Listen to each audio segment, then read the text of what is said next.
Muli na naman tayong laatasan mga lodi, kaya tayo nandito at syempre papasok na tayo dito sa sasakyan.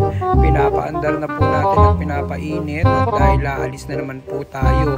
At syempre guys, bago tayo umalis, tumambay muna kami dito para po magpagasolina dito po sa Tangalan, Aklan. So guys, nandito na naman tayo guys sa Baboy Serye Episode 4. At ngayon guys, nandito na po kami sa Ibahay, Aklan. At syempre guys, kasama po namin guys yung nagturo kung saan po kami kukuha ng baboy ngayong araw na ito. At syempre guys, ayan na po guys yung nakuha namin.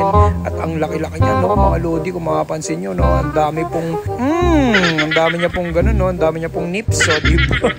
So ayan guys, inakyat na po yan. At syempre guys, still nandito pa rin po guys sa loob na sasakyan. Di po ako lumalabas kasi nga po guys yung mga baboy po napakabaho-baho, daming tayo.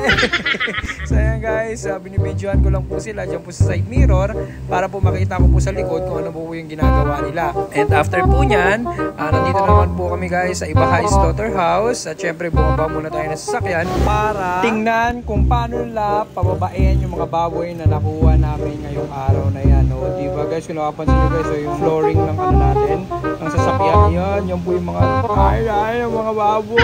O, diba? Grabe yung mga kasama namin guys na walang arte sa katawan, no? Sana alls. So yan guys, ayan po yung isa namin nakuha. And alam ko guys, marami po yata yan. So yan, no?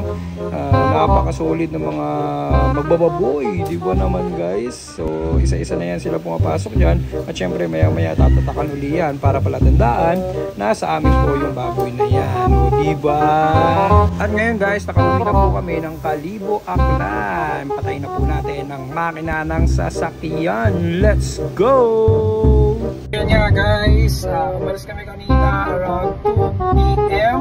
this afternoon, and ngayon po time check is 4:17 p.m. So yun guys, na deliver na po namin dito guys yung baboy na kinuha nila. And syempre another 5 bucks, may 500 pesos sa ating sweldo for 2 hours drive po ako. So yun guys, another big serye, okay, baboy serye ngayong araw na ito. And again guys, that's Velocity X. Peace.